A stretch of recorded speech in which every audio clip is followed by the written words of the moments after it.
Frequency Podcast Network. Stories that matter, podcasts that resonate. We are just 4 days away from Donald Trump being sworn in as president. And it sounds like he's going to take aim at Canada, perhaps, in his first few hours, but not if Canadian leaders have anything to say about it. I'm Richard Southern. Today on The Big Story, we're looking at Canada's plan to push back against Trump tariffs. And joining us is our Ottawa reporter, Cormac Mac Sweeney, who's been covering it all. How you doing, Cormac? Good. How are you doing, Richard? We're doing all right. Who would have seen this coming a number of weeks ago, Cormac? Totally unprecedented here with Trump pledging these 25% tariffs and Canada trying to come up with a plan to push back. What we saw and what you saw firsthand in Ottawa yesterday was, I guess, kind of a rare sight. The Prime Minister sitting down with almost all of Canada's premiers to try and come up with an effort to fight back against this. First off, Cormac, what did the Prime Minister say at the end of this meeting? Yeah, a lot of what he said at the end was a lot of the same themes that we've heard from the federal government over the last number of weeks, ever since this threat of tariffs came out from President Trump. And it's basically saying we're going to stand firm, we're going to fight back, and we're going to have retaliatory measures. Nothing is off the table when it comes to how we want to respond. There was something very interesting out of the joint statement that was put out as well, is that the government's committing, along with the premiers, to have supports. If these tariffs go through and hit certain industries or regions really hard, there is a vow in this joint statement from all premiers and the Prime Minister to help those people. And how they're going to help them is through the retaliatory measures. The money taken in from the Canadian government out of retaliatory tariffs will then go to try and help those who are suffering as a result of the U.S. tariffs that would be placed on Canadian goods and the economic impacts that would be felt by that. And of course, that would be an effort to try and stimulate the economy in some way if we start going through a recession, trying to minimize the economic impact to Canada in what otherwise would be a devastating and could be a very devastating economic move by the president. And so, out of all of the themes that we heard from the Prime Minister, it's a lot of what we've heard before, with a few extra details.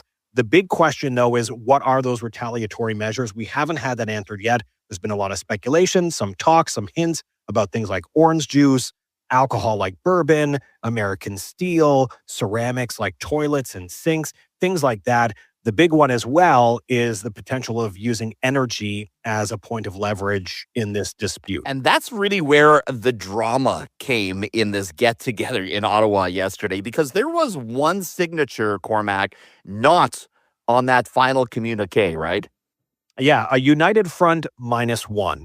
And that was Alberta. Alberta's Premier Danielle Smith deciding not to sign on. And there was an asterisk at the bottom of the joint statement noting that Alberta refused to sign on to this. I mean, going into the meeting, Saskatchewan's Premier Scott Moe was echoing a lot of the same points that we heard from Alberta's Danielle Smith. And she did take part in this meeting as well. She did it virtually. Scott Moe was here in person. And Moe scrummed with reporters saying he didn't like the idea of export tariffs. There's a concern that putting export tariffs on goods that Canadians are sending down to the U.S., especially around things like oil and gas, could be harmful to our economy in the end and could end up hurting Canadians a little bit more. And of course, that's a big issue for certain provinces. However, by the end of the meeting, Saskatchewan signed on, Alberta did not.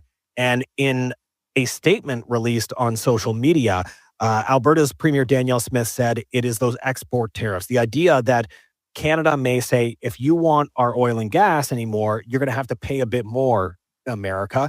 And that's an idea that is being floated around. And some premiers are saying, that shouldn't be our first move. We should gradually build up to that. Newfoundland's Andrew Furey had a great analogy to chess, saying, we have our queen on the board.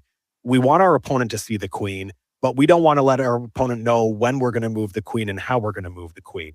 And he said, right now, we're going to start with pawns and go from there. And so that's the approach that I think they're all going to be taking on this. But just the idea that Alberta's energy sector could be impacted by this has Alberta's premier saying, no, I'm not going to take part.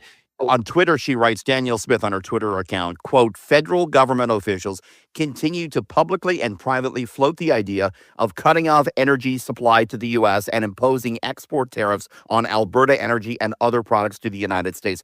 Until these threats cease, Alberta will not be able to fully cooperate with the federal government's plan in dealing with the threatened tariffs. That's a pretty blunt, clear statement from the Alberta premier, isn't it, Cormac?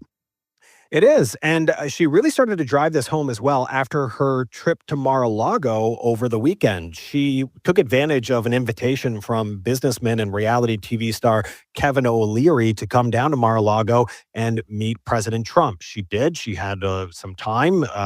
We're not sure exactly how much time, but she had some time and had two conversations with the president and tried to advocate for Alberta's point of view. And then the next day, she held a news conference virtually where she talked about how she doesn't think this is the right approach. Her pitch as well is that instead of these retaliatory measures, such as cutting off oil and gas to the U.S., that we should be focusing on addressing the concerns that Trump has about the trade discrepancy between Canada and the U.S., and we should be focusing more on buying Canadian goods. I will note as well that all premiers did have a conversation about economic opportunities as well with the U.S. and the new Trump administration. And there's been a lot of talk, as you know, Richard, because Premier Ford has talked about this as well, and maybe you can fill us in a little bit more on this, but there have been pitches for new alliances when it comes to energy as well as critical minerals, which is a huge thing for Ontario.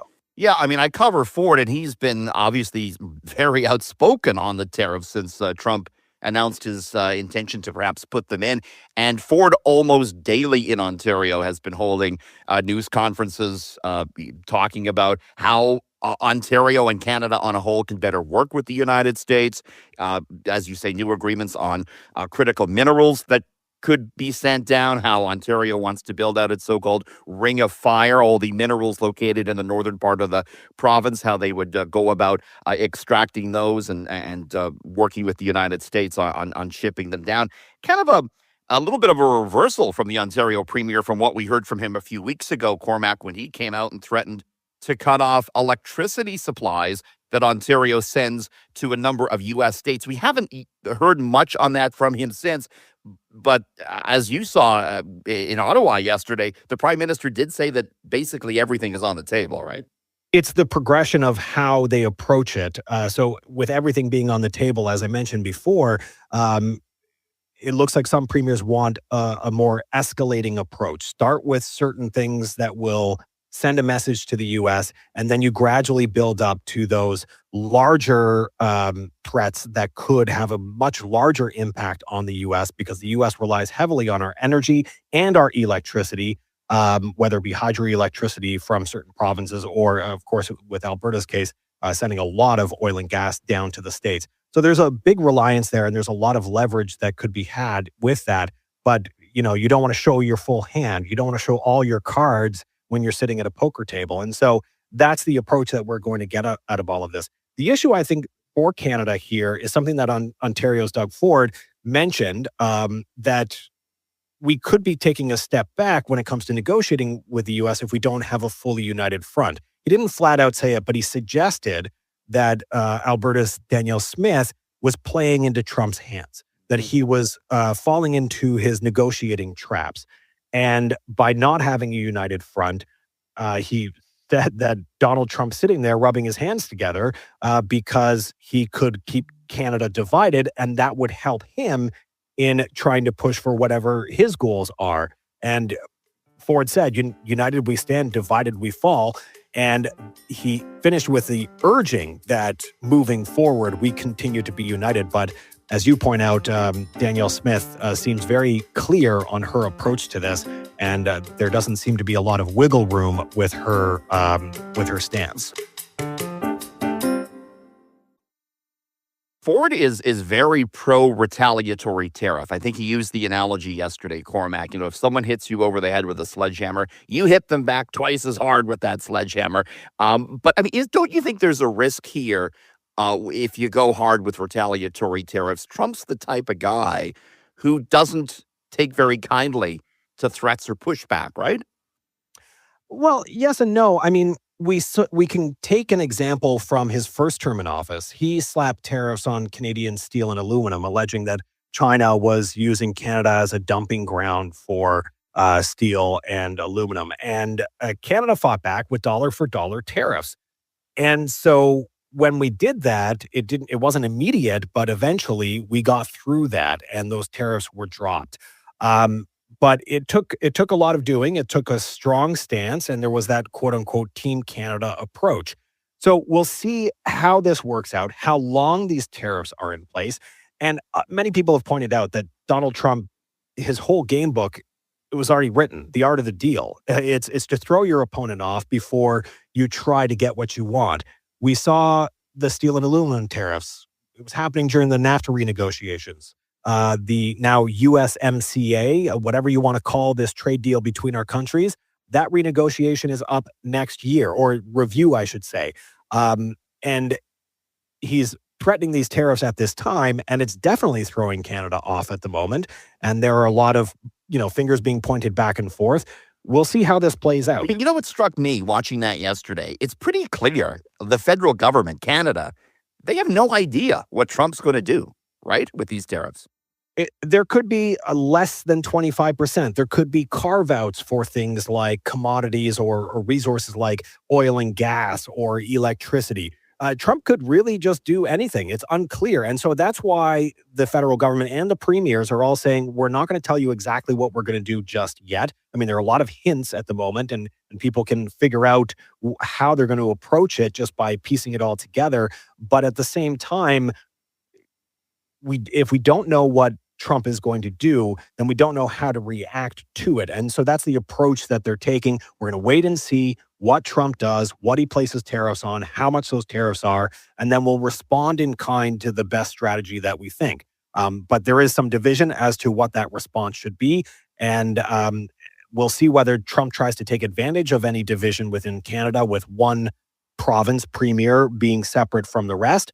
Or whether, 9 out of 10 provinces is good enough to stand up to Trump and these tariffs. Either way, January 20th, when it comes, it's going to be an interesting day because, as many premiers and others have said, it's not going to be the same. Cormac, Council of the Federation get-togethers like this don't usually make headlines for fashion statements. But yesterday was a departure from that, wasn't it?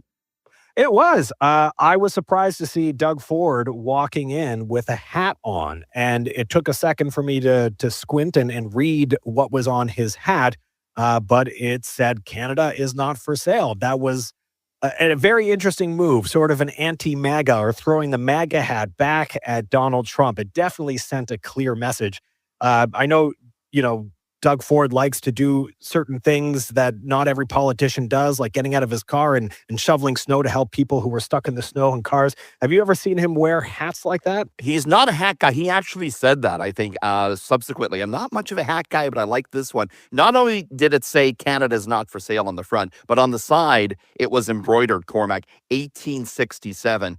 Obviously a nod to Confederation. The hat, I believe, made by a company in Ottawa who was selling them for $40 a pop, I believe, Cormac. Not sure if it's made in Canada. We got to check that one out.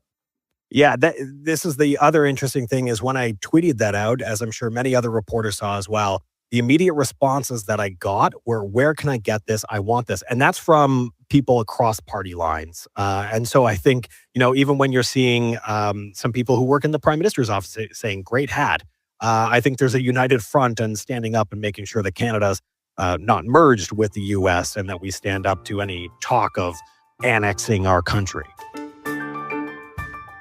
It's amazing how the threat of Trump tariffs has really thrown Canadian politics, be they provincially or federally, for a loop. It's going to be quite the 4 days to come. And Monday, of course, when Trump gets inaugurated, will be something we'll be watching closely. Will he go ahead with the tariffs? How will Canada respond? What will the retaliatory measures actually be? You're going to be watching it all for us, Cormac, as it unfolds in Ottawa. That's Cormac Mac Sweeney, and you've been listening to The Big Story. You can always hear us on Seeker. That's SEEKER. KR. Thanks for listening.